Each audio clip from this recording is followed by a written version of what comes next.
الحمد لله الحمد لله رب العالمين والصلاة والسلام على نبيه محمد سيد المرسلين وعلى آله وصحبه أجمعين أما بعد.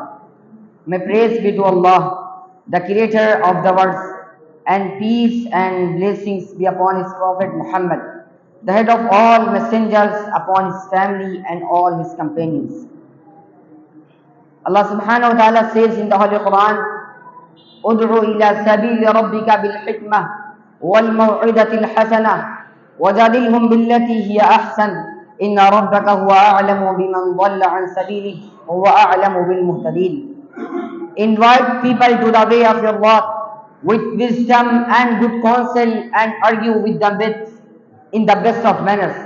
Surely your Lord knows best the one who deviates from his way, and he knows best the ones who are on the right path. Dear brothers and my friends, Allah subhanahu wa ta'ala created the world. He created the sun and the moon for us. He created the sky and the earth for our use. He brought about whole universe for us. But do we ever think why Allah has created us? For what purpose He created the mankind?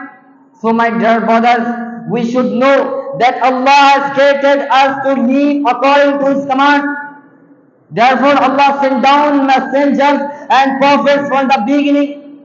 So all the prophets and messengers guided the mankind to the path of Allah. The first messenger of Allah was Sayyidina Adam, peace be upon him. And the last messenger of Allah was Muhammad, Allah bless him and give him peace. Muhammad sallallahu alaihi wasallam was given the perfect religion of Islam, and Allah subhanahu wa ta'ala regarded Islam as global, eternal and perfect religion for mankind. Thus the responsibility of Dawat and Tabligh fell upon the shoulders of Muslims. As Allah subhanahu wa ta'ala says in the Quran, كنتم خير أمة أخرجت للناس تأمرون بالمعروف وتنهون عن المنكر وتؤمنون بالله. You are the best people ever raised for mankind. You bid the fair and forbid the unfair. You guided the mankind to the path of Allah, and you believe in Allah.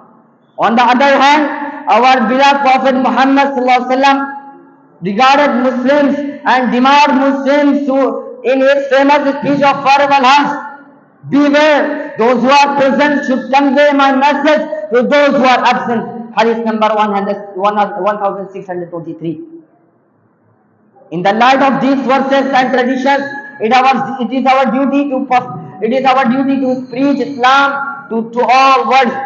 Here I will conclude my talk with sincere prayer to Allah that He gives us tawfiq to preach Islam at every walk of life. Wa akhiru da'wana alhamdulillah rabbil alameen.